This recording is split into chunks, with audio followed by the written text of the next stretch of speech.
guys, welcome back to our channel. Today we're here at the Biblewalk Museum and we're going to take a tour inside and show you the tour that we go on.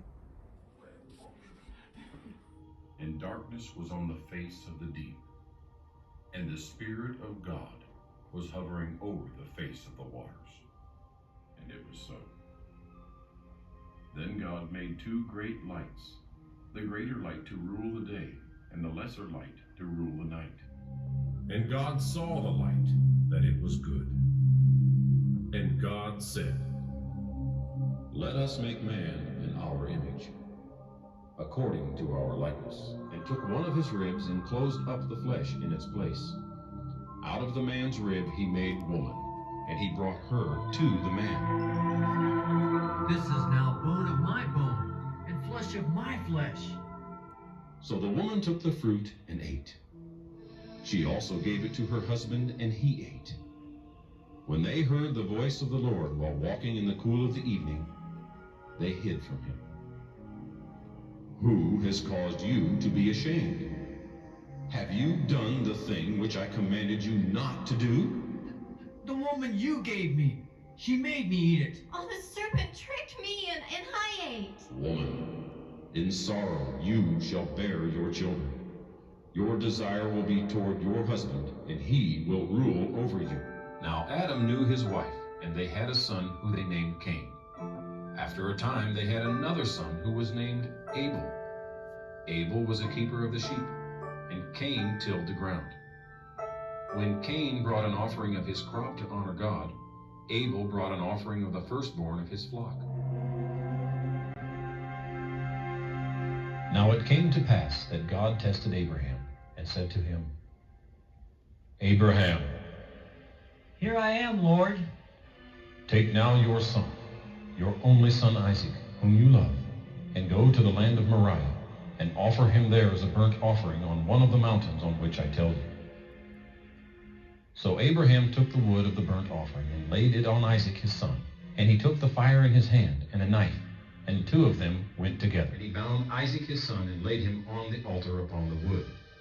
And Abraham stretched out his hand and took the knife to slay his son. "Abraham, Abraham." Yes, Lord. "Do not lay your hand on the lad, or do anything to harm him. For now I know that you fear God, since you have not withheld your son, your only son, from me." Then Abraham lifted his eyes and looked, and there behind him was a ram caught in the thicket by its horns. So Abraham took the ram and offered it up for a burnt offering instead of his son. The people of the children of Israel are more and mightier than we. Every son that is born of the Hebrew women ye shall cast into the river, and every daughter ye shall save alive. And put the child therein, and she laid it in the flags by the river's brink. And the daughter of Pharaoh came down to wash herself at the river, and her maidens walked along by the river's side. And when she saw the ark among the flags, she sent her maid to fetch it. After Moses led the children of Israel out of slavery in Egypt, God called Moses to himself and spoke to him. "You have seen what I did in Egypt, and how I brought you unto myself. If you will obey my voice and keep my covenant, then you will be a treasure to me above all people, for all the earth is mine."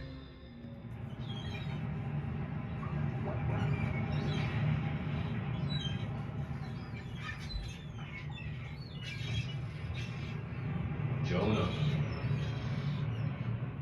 Jonah. Now the word of the Lord came to Jonah, saying, "Arise, go to Nineveh, that great city, and cry out against it, for their wickedness has come up before me." Jonah would not warn the enemies of Israel, or teach them to turn toward the true God. He boarded a ship going the other way. The Lord sent a great wind on the sea. There was a mighty tempest, so great that the ship was being pounded apart. The crew prayed to find out who was the cause of their trouble.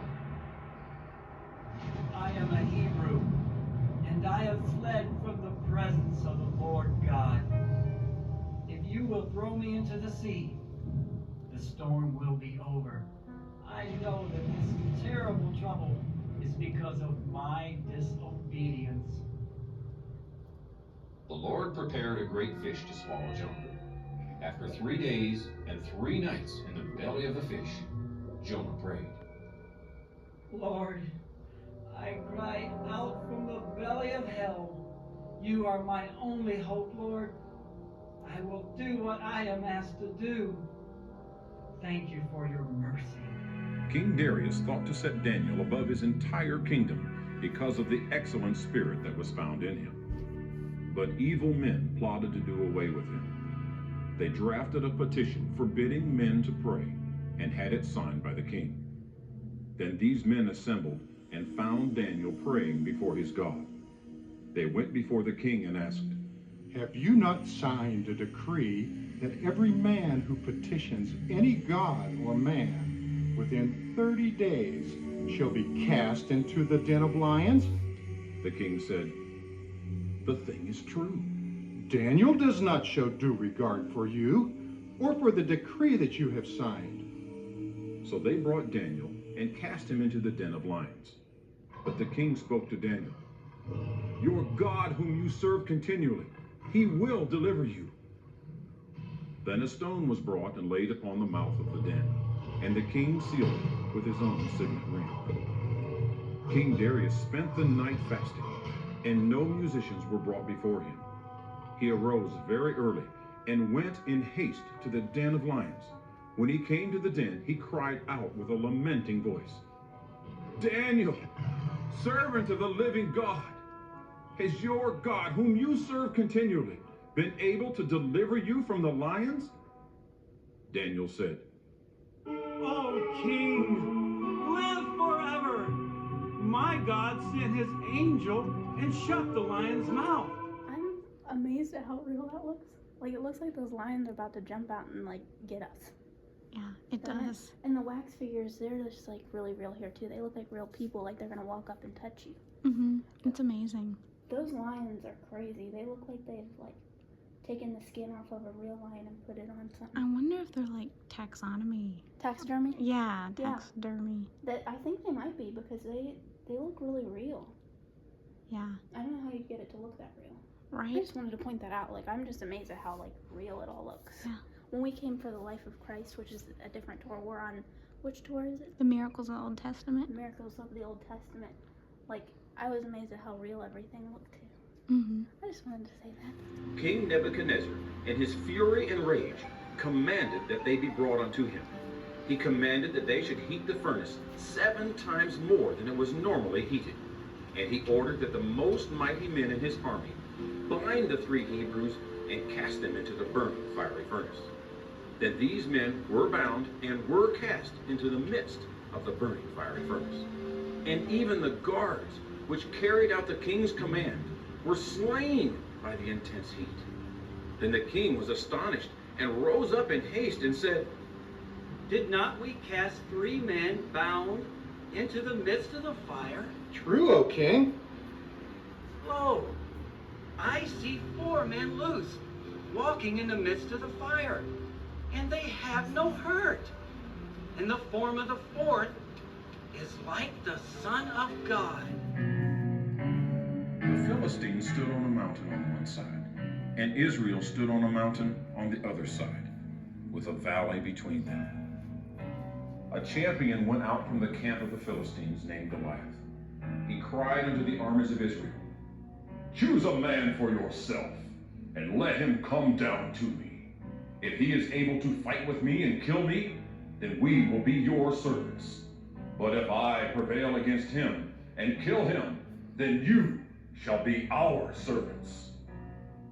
When Saul and all Israel heard these words of the Philistine, they were greatly afraid.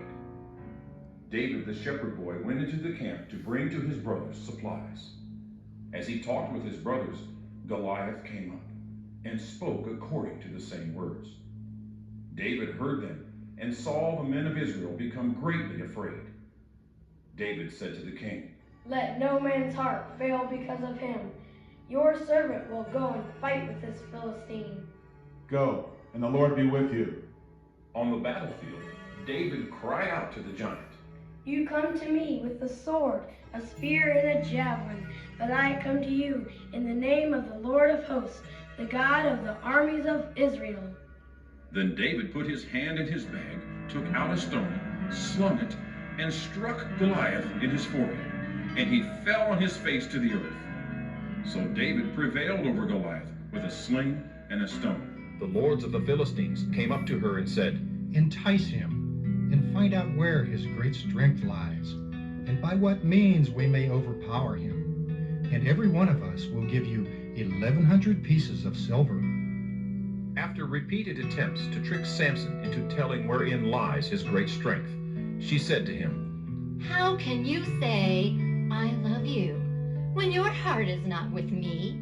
You have mocked me time and time again, and have not told me where your great strength lies. It came to pass when she pestered him daily with her words, so that his soul was vexed to death, that he told her all his heart. No razor has ever come upon my head, for I have been a Nazirite to God from my mother's womb. If I am shaven, then my strength will leave me, and I shall become weak and be like any other man. When Delilah saw that he had told her all his heart, she sent and called for the lords of the Philistines, saying, Come up once more, for he has told me all his heart. So the lords of the Philistines came up to her and brought the money in their hand. Then she lulled him to sleep on her knees, called for a man, and had him shave off the 7 locks of his head. Then the Philistines took him and put out his eyes and brought him down to Gaza. Noah was a just man, perfect in his generations. Noah walked with God. God said to Noah, The end of all flesh has come before me, for the earth is filled with violence through them. And behold, I will destroy man with the earth.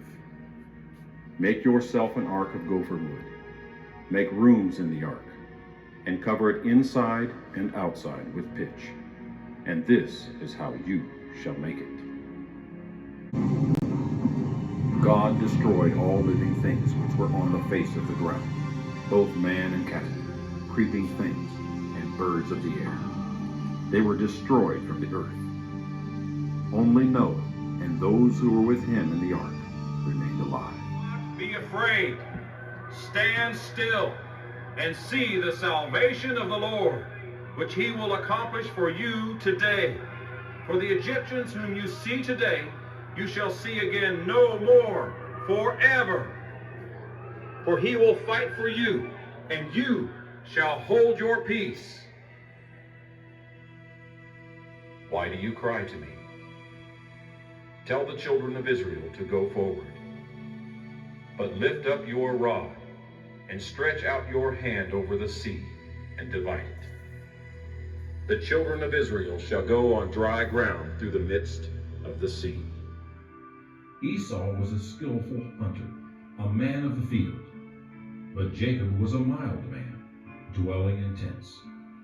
Isaac loved Esau because he ate of his game, but Rebekah loved Jacob.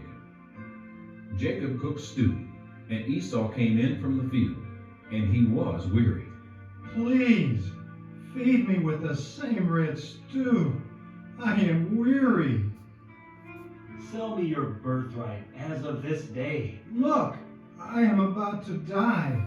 So what is this birthright to me? Swear to me as of this day. He swore to him, and sold his birthright to Jacob. And Jacob gave Esau bread stewed with lentils. Thus Esau despised his birthright. As time passed, he regretted his decision, but he could never regain that which he had willingly given away.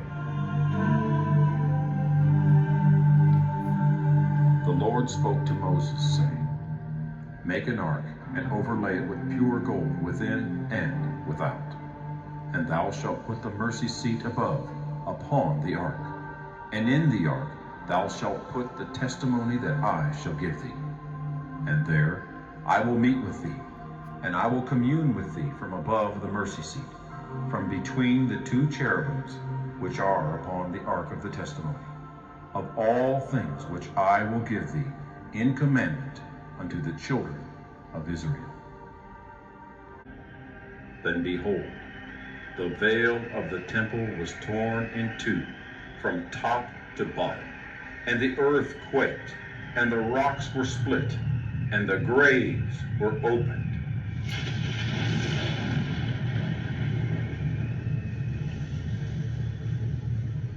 Behold, the Lamb of God, which takes away the sins of the world. Jesus, the author of God's new covenant with man.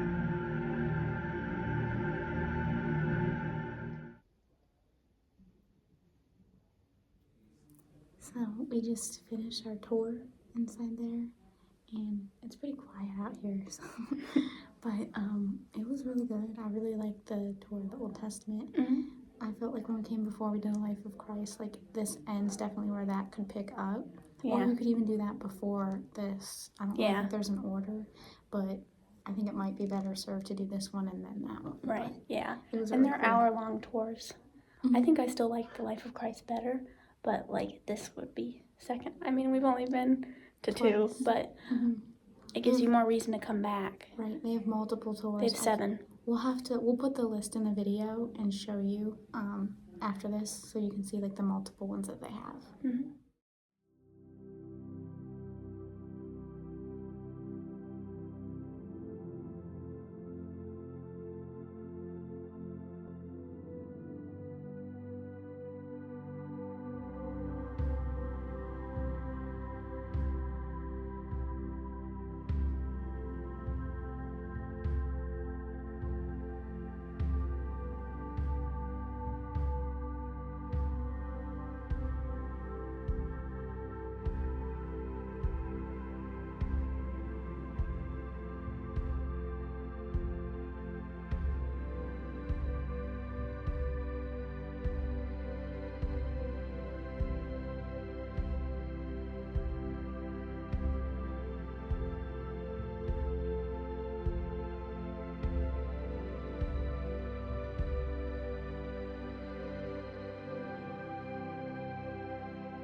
It's really fun, and it gives you like a visual. It's easier to like understand the Bible when you can like see it. Yeah, it's like in story format. I think it's like a really good place for families and kids too to come, especially like if they want to learn it or if they have learned it and like you want to see it in action. It's cool.